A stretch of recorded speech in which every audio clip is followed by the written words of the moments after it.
Plays. The National Broadcasting Company presents Great Plays, a series of famous plays selected to show the development of drama from the sunrise performances in ancient Athens down to the contemporary theater. In the absence of Burns Mantle, Mr. Brooks Atkinson, a noted dramatic critic of the New York Times, will act as commentator at today's production of Patience. Mr. Atkinson. Although Gilbert and Sullivan's Patience is a classic, no one need switch off his radio on that account. Many classics have to be approached in a spirit of dutiful reverence, but all the Gilbert and Sullivan operas are vastly enjoyable. It is 50 years since the last major Gilbert and Sullivan operas were written, but these topsy-turvy stories with rapturous music are still so popular that they are being sung constantly all over the world today. They are the finest and gayest things of their kind in dramatic history. How did that happen? It happened by the miracle that brought together two Englishmen who complemented each other perfectly in this branch of theater. W.S. Gilbert was a consummate master of light verse with a satirical mind and an expert knowledge of stagecraft.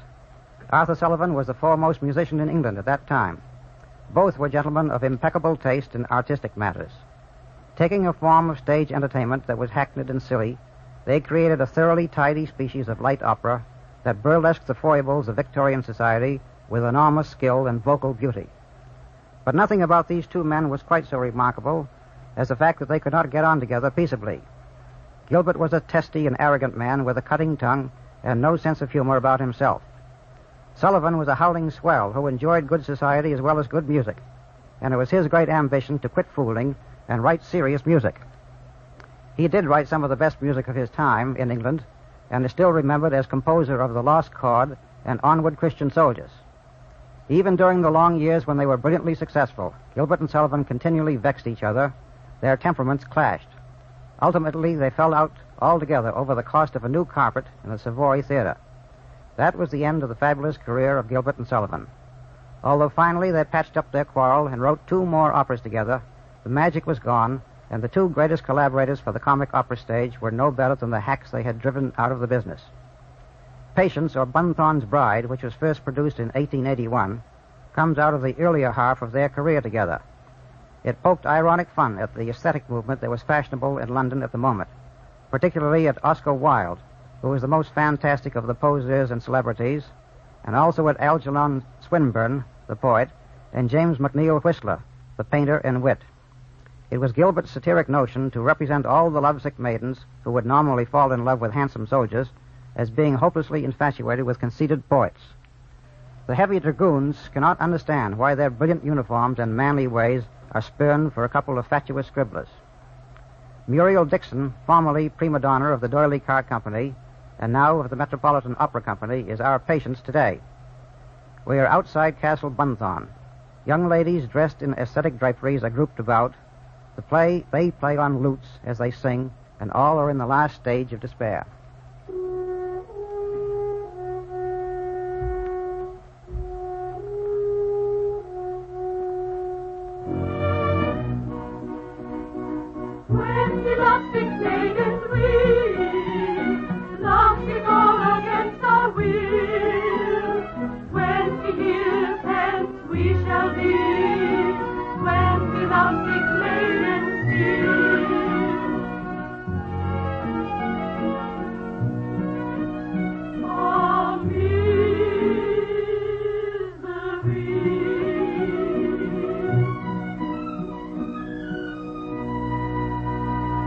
There is a strange magic in this love of ours, rivals as we all are in the affections of our Reginald. The very hopelessness of our love is a bond that binds us to one another. Fools! I beg your pardon? Fools and blind. The man loves, wildly loves. But whom? None of us. No, none of us. His weird fancy has lighted for the nonce on Patience, the village milkmaid. On Patience? Oh, it cannot be. Bah! But yesterday I caught him in her dairy, eating fresh butter with a tablespoon. Today, he is not well. But Patience boasts that she has never loved, that love is to her a sealed book. Oh, he cannot be serious. 'Tis but a passing fancy, 'twill quickly wear away. Oh, Reginald, if you but knew What a wealth of gold and love is waiting for you, stored up in this rugged old bosom of mine. The milkmaid's triumph would be short indeed.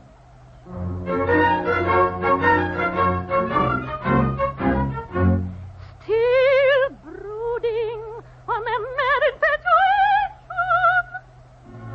I thank thee, love, thou comest not to me. For happy I, free from my ministration, than dukes or duchesses who love him be. 'Tis patient, happy girl, loved by a poet. Your pardon, ladies, I intrude upon you. Nay, pretty child, come hither. Is it true that you have never loved? Most true indeed. Most marvelous and most ignoble.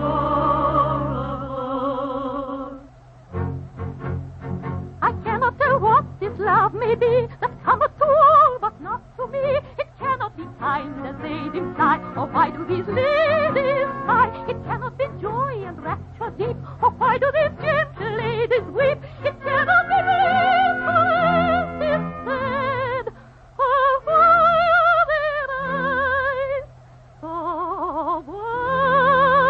wondrous red. Though everywhere through love I see, are coming to all but not to me. I cannot say what this love may be. For I am blithe and I am gay, I face it trying night and day. For I am blithe and I am gay. Think of the girl, think same as me. Think of the girl, think same as me.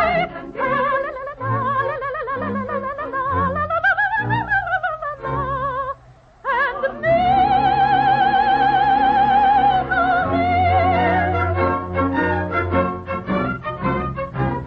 Ah, Patience, if you have never loved, you have never known true happiness.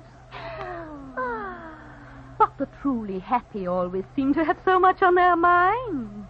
The truly happy never seem quite well. There is a transcendentality of delirium, which the earthy might easily mistake for indigestion, but it is not indigestion. It is aesthetic transfiguration. Enough of babble. Come. But stay, I have some news for you.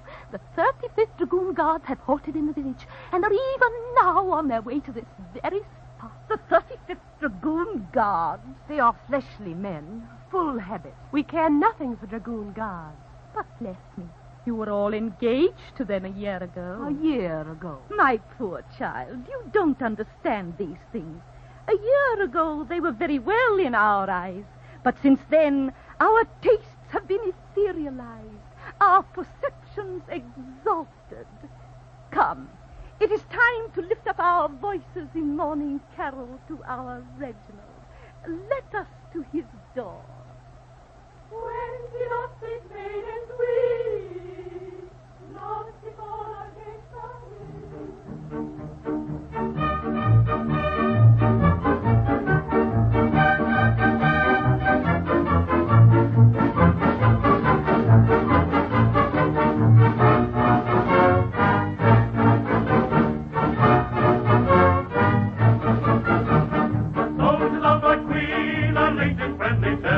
upon the battle scene, they fight them all together. Their every mother's son, prepared to fight and fall is the enemy of one, the enemy of all is the enemy of one, the enemy of all is.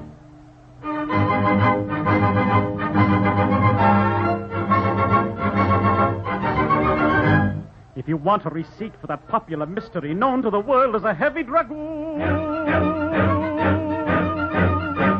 take all the remarkable people in history, rattle them off to a popular tune.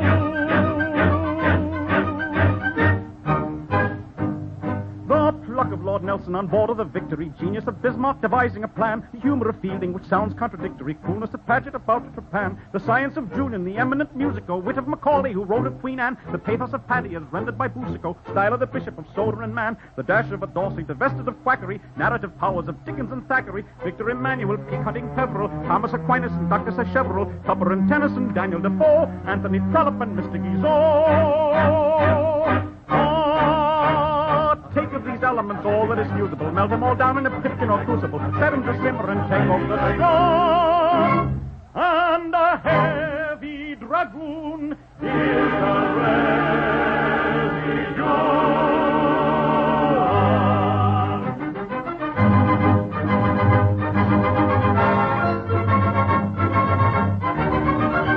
If you want a receipt for the soldier like Paragon, get at the wealth of the Tsar if you can. The family pride of a Spaniard from Aragon, force of Mephisto pronouncing a ban, the smack of Lord Waterford, reckless and rollicking, swagger of Roderick heading his clan, the keen penetration of Paddington Pollocky, grace of an odalisque on a divan, the genius strategic of Caesar or Hannibal, skill of Sir Garnet in thrashing a cannibal, flavor of Hamlet, the stranger, a touch of him, little of Manfred, but not very much of him, beadle of Burlington, Richardson Show, Mr. Micawber and Madame Tussaud. Elements, all that is usable, melt them all down in a pipkin or crucible, set them to simmer and take off the snow. And a heavy dragoon is a residue.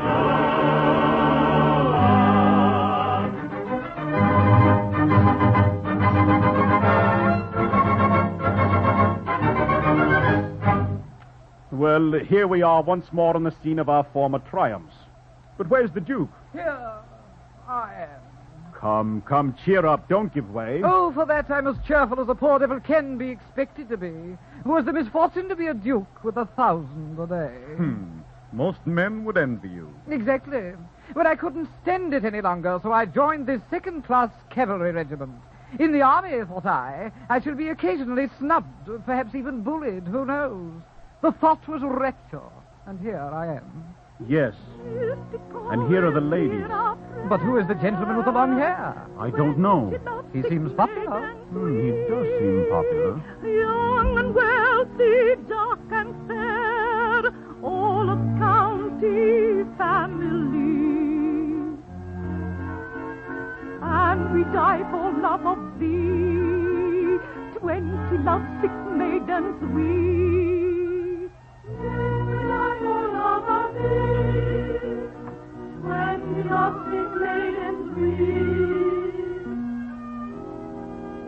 Though my book I seem to stand in a rhapsodic way, like a literary man who despises female play, I hear plainly all they say, 20 lovesick maidens they. He hears plainly all they say, 20 lovesick maidens they. Though so excellently wise, for a moment mortal thee, deign to raise thy purple eyes from thy heart-drawn poesy.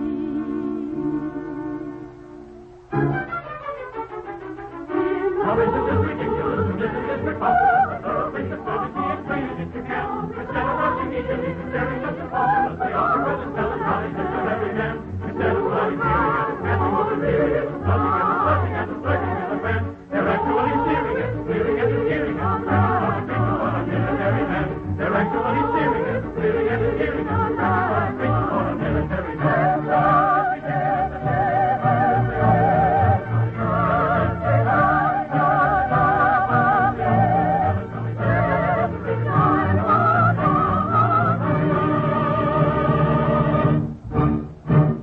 Angela?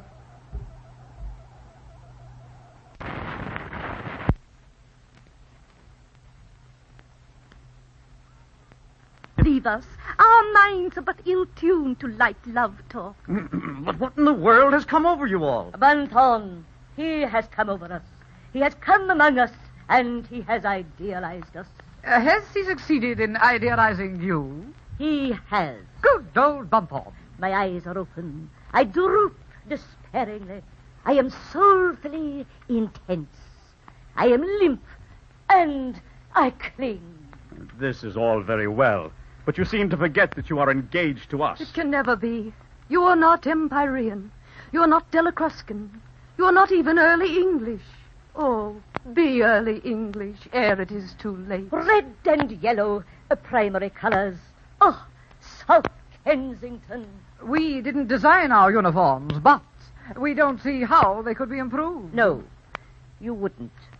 Still, there is a cobwebby grey velvet with a tender bloom, like cold gravy, which, made Florentine 14th century, trimmed with Venetian leather and Spanish altar lace, and surmounted with something Japanese, it matters not what, would at least be early English. Come, maiden.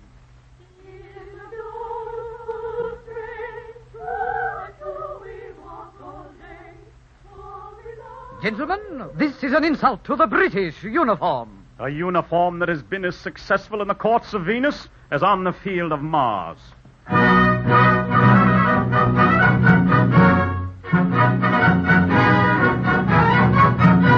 When I first put this uniform on, I said as I looked in the glass, it's 1 to 1,000,000 that any civilian my figure and form will surpass. Gold lace has a charm for the fair, and I've plenty of that and to spare, while a lover's professions when uttered in Hessians are eloquent everywhere. A fact which I counted upon when I first put this uniform on. I didn't know with the different and I reckoned upon the same thing occurred to me when I first put this uniform on. I said when I first put it on, it is plain to the veriest dots that every beauty will feel it her duty to yield to its glamour at once. They will see that I'm freely gold-laced, in a uniform handsome and chaste, but the peripatetics of long-haired aesthetics are very much more to their taste, which I never counted upon when I first put this uniform on. I didn't know with the different and I reckoned upon. I didn't anticipate that when I first put this uniform on.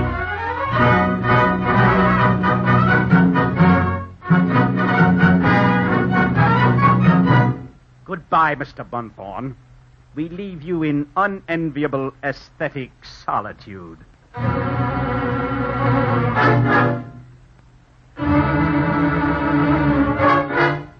Am I alone and unobserved? I am. Then let me confess, a languid love of lilies does not blight me. Lank limbs and haggard cheeks do not delight me. I do not care for dirty greens by any means. I do not long for all one sees that's Japanese. I am not fond of uttering platitudes in stained glass attitudes. In short, my medievalism's affectation, born of a morbid love of admiration.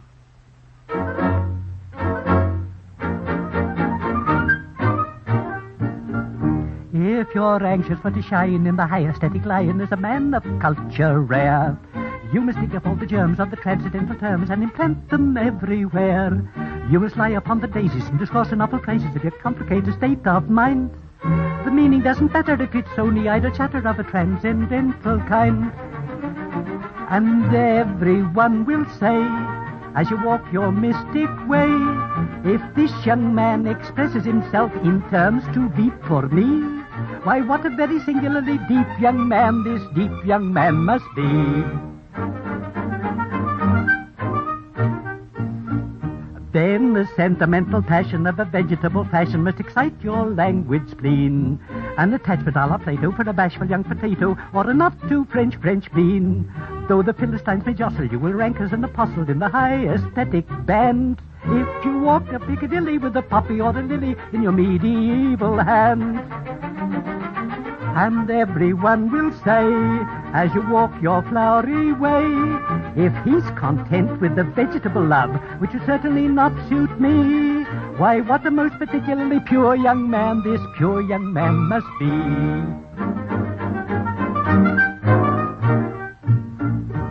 Ah, Patience, come hither. I am pleased with thee. The bitter-hearted one who finds all else hollow is pleased with thee. Tell me, girl, do you ever yearn? I earn my living. No. Do you know what it is to be heart-hungry?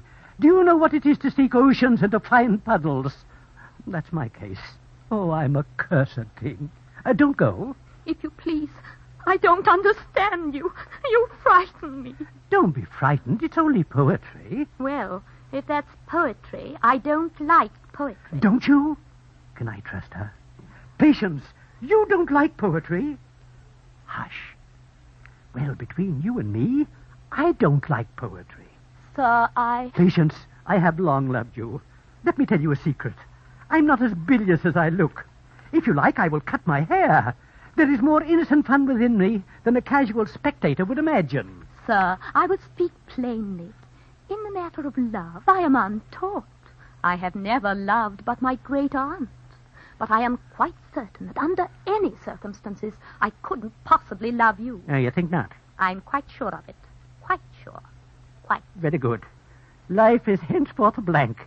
I don't care what becomes of me. I only ask that you will leave me and never renew the subject. Certainly. Broken-hearted and desolate I go.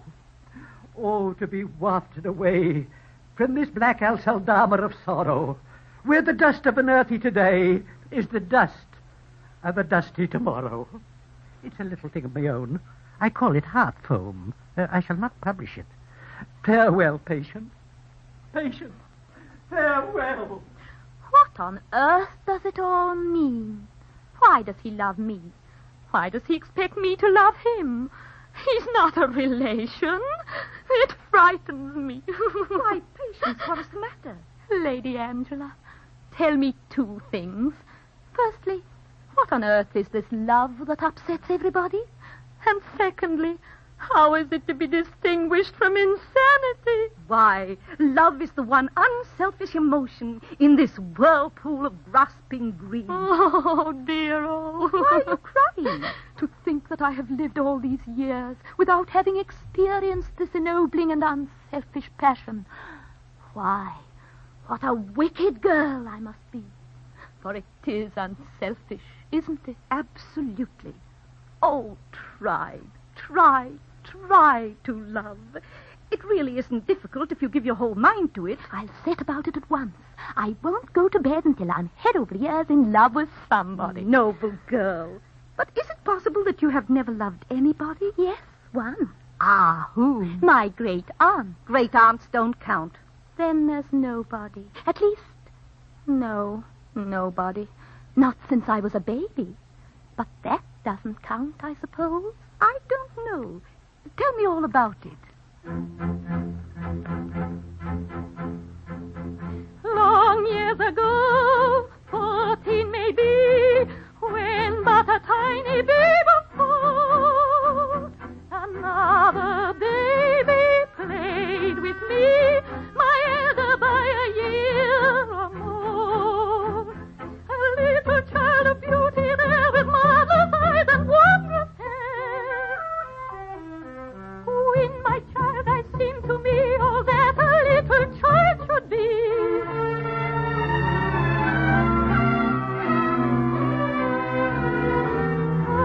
How we love that child and I, how pure a baby joy, how pure a love.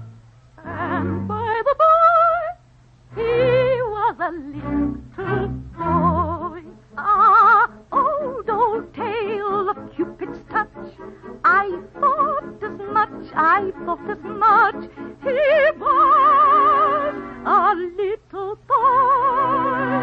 Pray don't misconstrue what I say. Remember, pray, he was a little boy. No doubt, yet spite of all your pain, the interesting fact remains. He was a little boy. But in spite of all my pain, the interesting fact remains. He was a little boy. He was a little boy.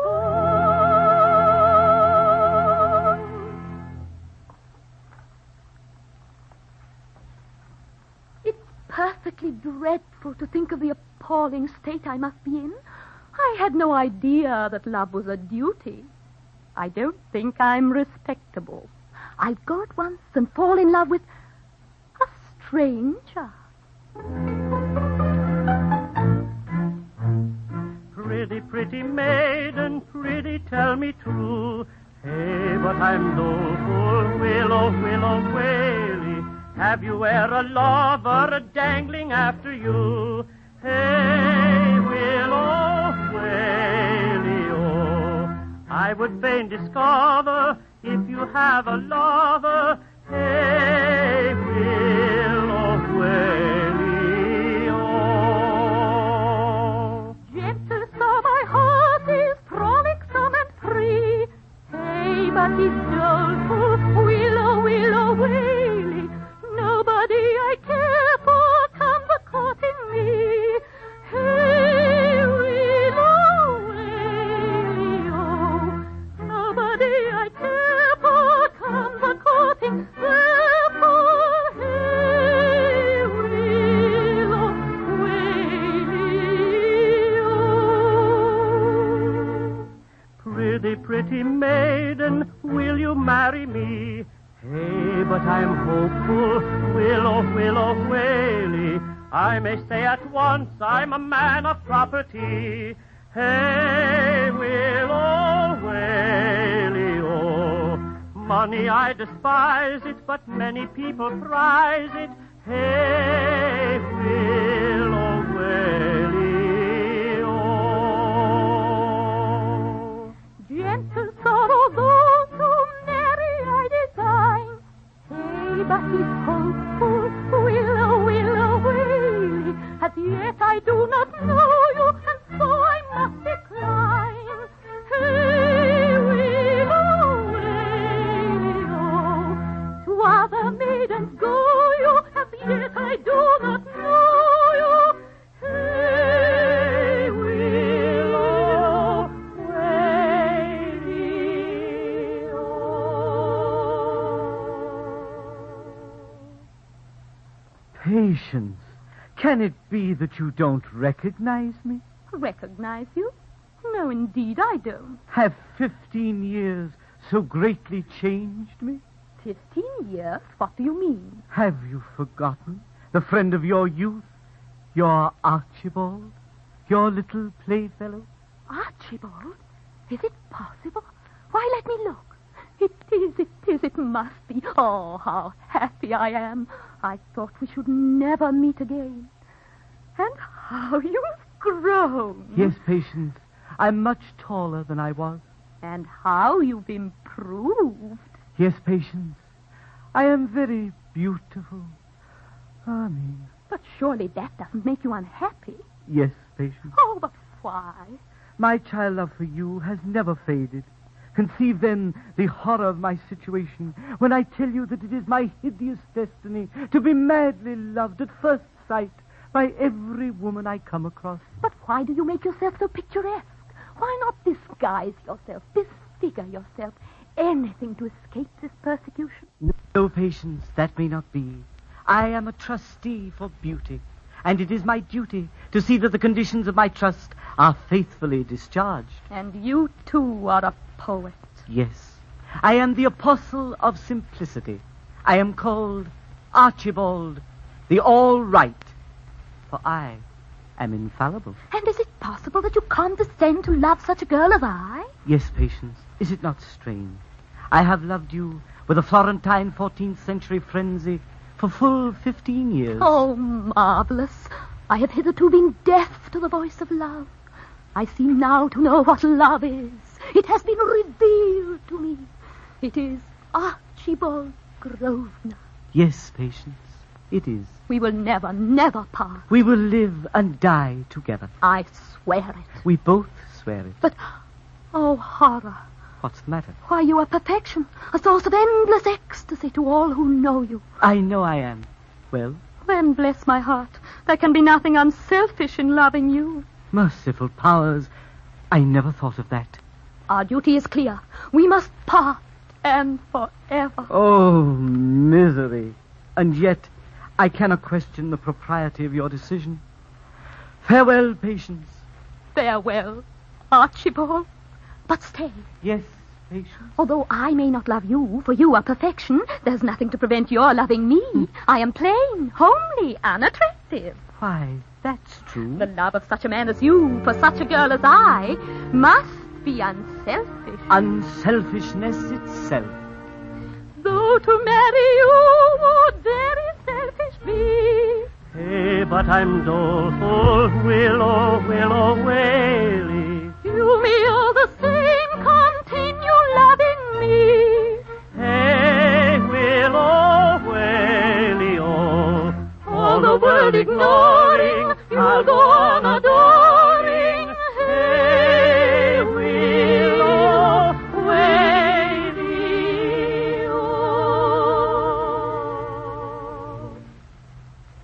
Now Bunthorne enters, crowned with roses and hung about with garlands and looking very miserable indeed, followed by the maidens. They are dancing classically and playing on cymbals, double pipes, and other archaic instruments.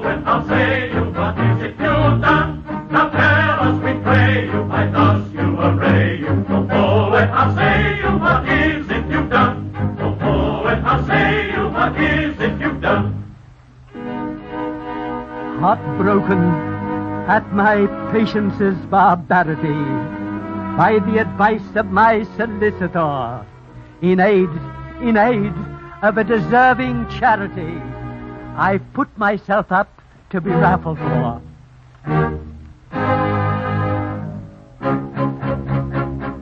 Come walk up and purchase with avidity. Overcome your diffidence and natural timidity. Tickets for the raffle should be purchased with avidity. Such an opportunity may not occur again. Such a judge of blue and white and other kinds of pottery, from early oriental down to modern terracottery. Put in our beginning, you may draw him in the lottery. Such an opportunity may not occur again. Such a judge of blue and white and other kinds of pottery, from early oriental down to modern terracottery. Put in our beginning, you may draw him in the lottery. Such an opportunity may not occur again.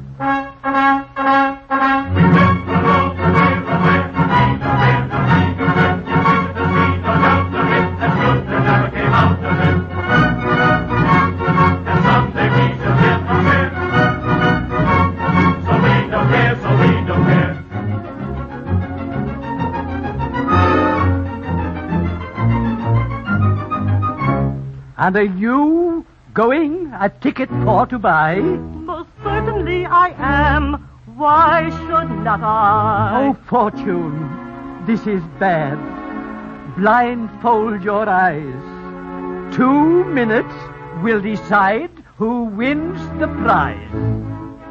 Oh, fortune, to my aching heart be kind. Like us, though our blindfolded boast not blind. Just raise your bandaged gloves that you may see, and give the prize, and give the prize to me.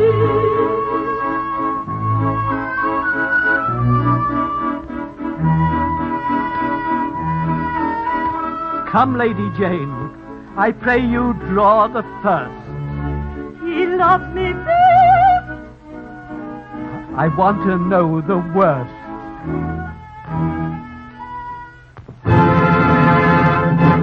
Hold your hand. What needs is interference? On this bold girl, I pray you make a clearance. Away with you, away with you, and to your milk pails go. She wants a ticket. Take a dozen.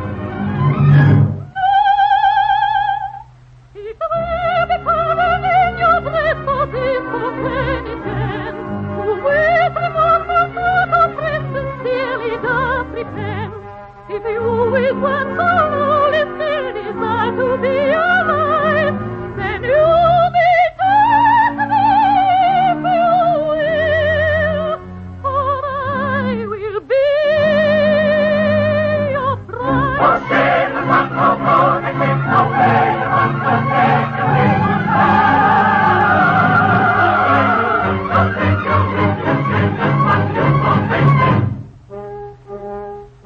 how strong is love. For many and many a week, she's loved me fondly and has feared to speak. But nature, for restraint to mighty power, has burst the bonds of art.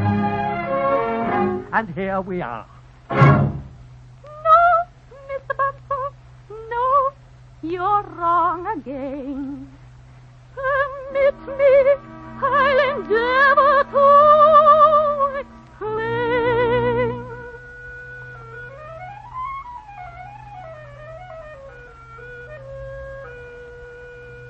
True love must single-hearted be. Exactly so. From every selfish fancy free. Exactly so. No either thought of gain or joy a maiden's fancy should employ. True must be without alloy. True love must be without alloy. Exactly so. Are you resolved to wed this shameless one? Is there no chance for any other? Ma! Oh.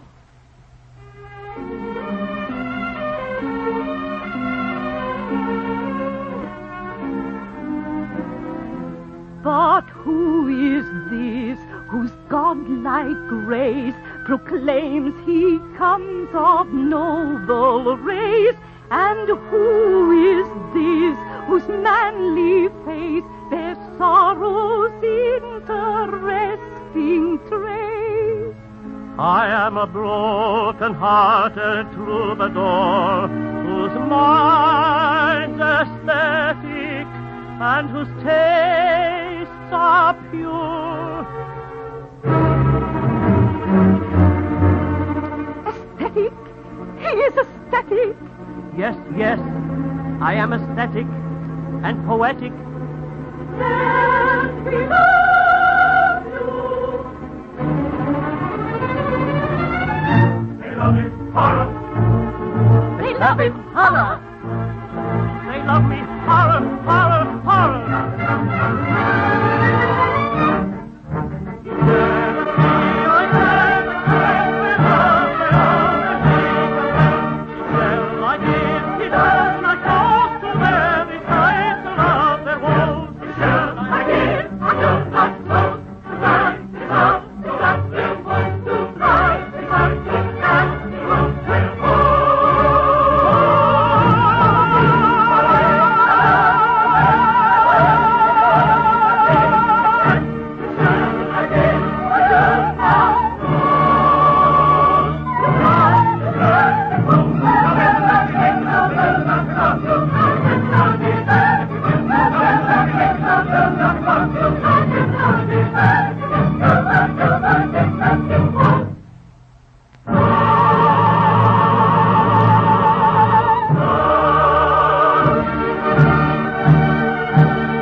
That closes the first act of Gilbert and Sullivan's comic aesthetic opera, Patience. The second act setting is a sylvan glade. Lady Jane is discovered leaning on a double bass, upon which she presently accompanies herself.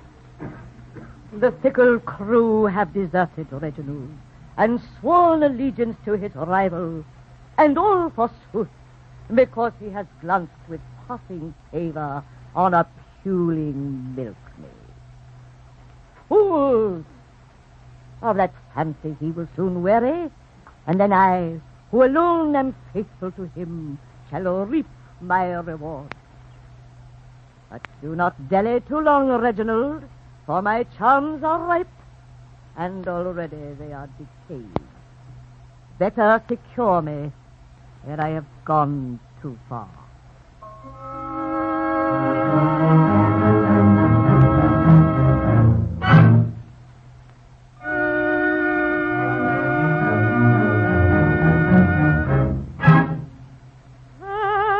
That woman's lot, who year by year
Here Lady Jane leaves, and Grosvenor enters, followed by the maidens. The old, old tale. How rapturously these maidens love me, and how hopelessly. Oh, patience, patience, with the love of thee in my heart, what have I for these poor mad maidens but an unvalued pity? Oh, sir, you are indeed a true poet, for you touch our hearts, and they go out to you. Ladies, I am sorry to appear ungallant, but this is Saturday, and you have been following me about ever since Monday. I should like the usual half-holiday. I shall take it as a personal favor if you will kindly allow me to close early today. Oh, sir, do not send us from you. Oh, poor, poor girl. It is best to speak plainly. I know that I am loved by you, but I never can love you in return, for my heart is fixed elsewhere. Remember the fable of the magnet and the churn? But we don't know the fable of the magnet and the churn. Don't you? Then I will see it to you.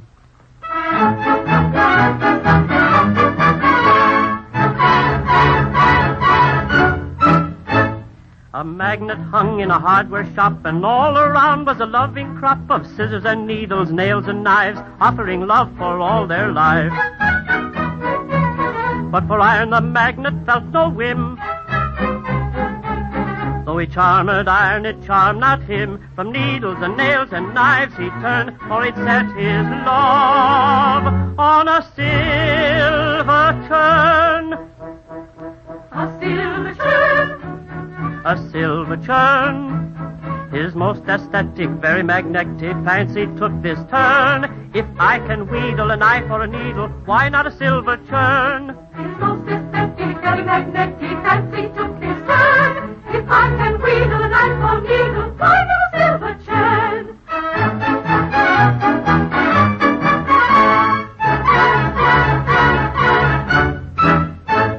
And iron and steel expressed surprise. The needles opened their well-drilled eyes. The penknives felt shut up, no doubt. The scissors declared themselves cut out. The kettles they boiled with rage, 'tis said, while every nail went off its head, and hither and thither began to roam, till a hammer came up and drove them home. It drove them home. It drove them home. While this magnetic, peripatetic lover he lived to learn, by no endeavor can magnet ever attract a silver churn. While this magnetic, peripatetic lover he lived to learn, by no endeavor can magnet ever attract a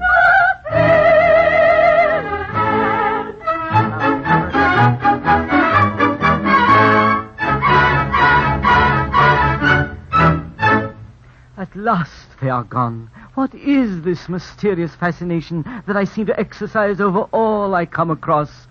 A curse on my fatal beauty, for I am sick of conquest. Archibald. Oh, patience. I had escaped with difficulty from my Reginald. I wanted to see you so much that I might ask you if you still love me as fondly as ever. Love you, if the devotion of a lifetime... Hold! Unhand me or I scream. If you are a gentleman, pray remember that I am another's. But you do love me, don't you? Madly, hopelessly, despairingly. That's right. I never can be yours, but that's right. And you love this Bunthorne? With a heart-whole ecstasy that withers and scorches and burns and stings. It is my duty. Admirable girl. But you're not happy with him. Happy? I am miserable beyond description. That's right. I never can be yours, but that's right. But go now. I see dear Reginald approaching. Dear Reginald. Farewell, dear Archibald. I cannot tell you how happy it has made me to know that you still love me. Ah, if I only dared. Sir, this language to one who is promised to another. Oh, Archibald, think of me sometimes, for my heart is breaking. He is so unkind to me, and you would be so loving. Loving? Advance one step, and as I am a good and pure woman, I scream. Farewell, Archibald. Stop there. Think of me sometimes. Advance at your peril. Once more, adieu. Oh. Love is a plaintive song, sung by a suffering maid, telling a tale of wrong, telling of hope betrayed.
Everything has gone wrong with me since that smug-faced idiot came here. Before that, I was admired. I might say loved. Too mild, Reginald. Adored. Jane, do let a poet soliloquize. The damosels used to follow me wherever I went. Now they all follow him. Not all. I am still faithful to you. Yes, and a pretty damosel you are. No, not pretty. Massive. Cheer up. I will never leave you, I swear it. Oh, thank you. I know what it is. It's his confounded mildness. They find me too highly spiced, if you please. And no doubt I am highly spiced. Not for my taste. No, but I am for theirs. But I will show the world I can be as mild as he. If they want insipidity, they shall have it. I'll meet this fellow on his own ground and beat him on it. You shall, and I will help you. You will? Jane, there's a good deal of good in you after all. There, run along. Grosvenor approaches. I shall face him.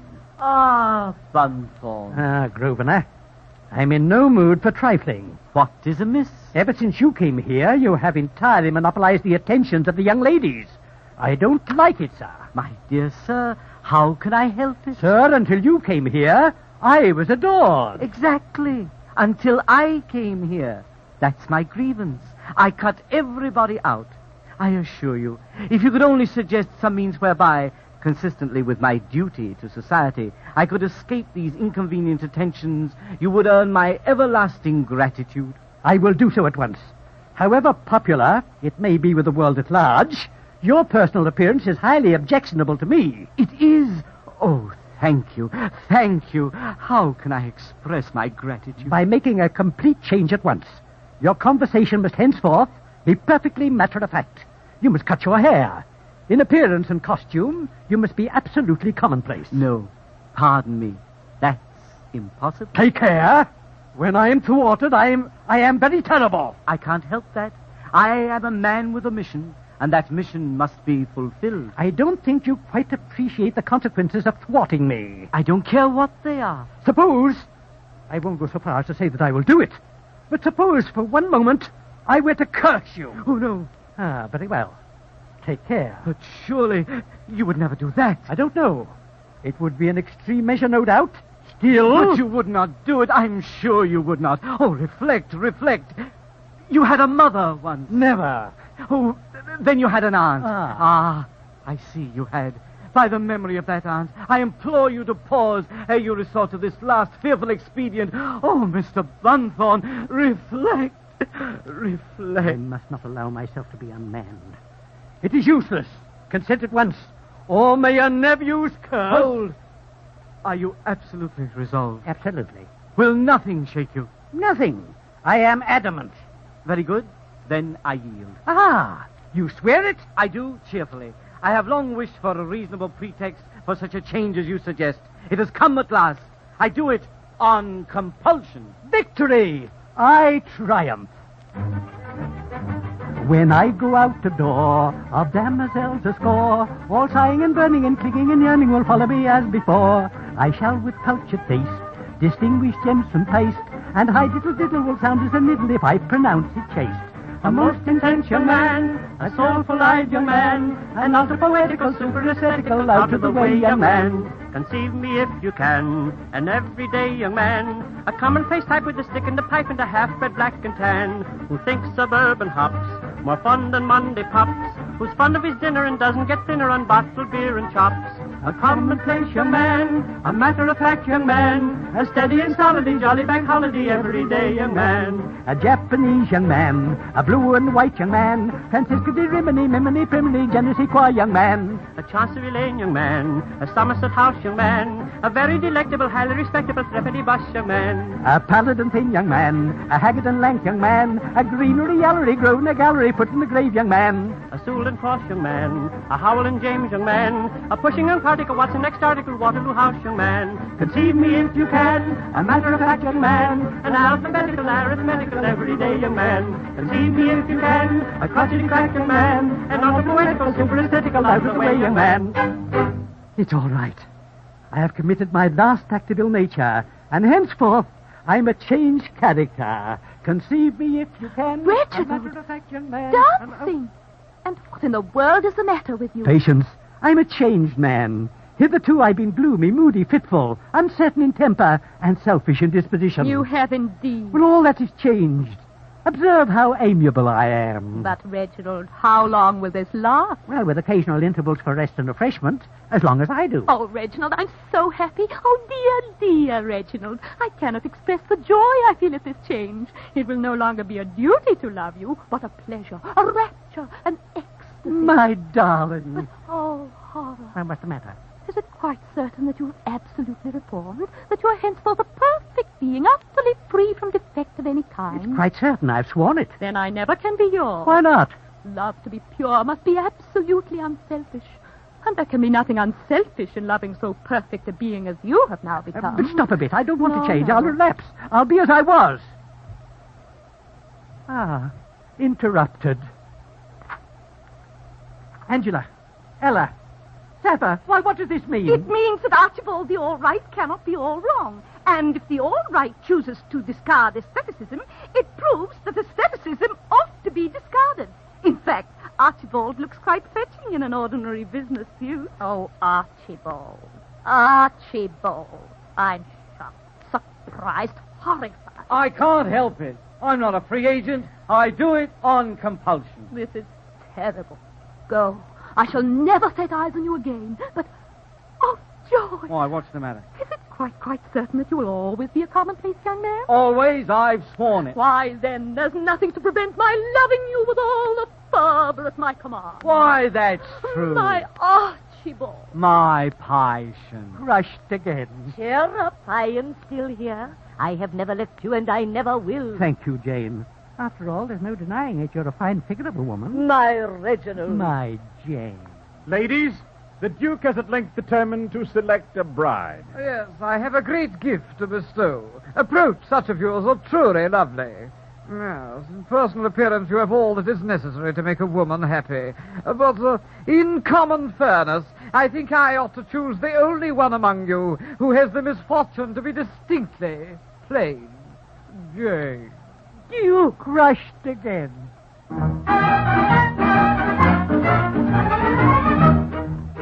After much debate internal, I, your Lady Jane, decide Saffianel may take the colonel and she be the major's bride. In that case, unprecedented, single, I must live and die. I shall have to be contented with the tulip all in life. He will have to be contented with the tulip all in life. In the case of unprecedented, single, he must live and die. He will have to be contented with the tulip all in life. Greatly praise the one and all the who get married, we decide. Each of us will let the other nobody take us one ride.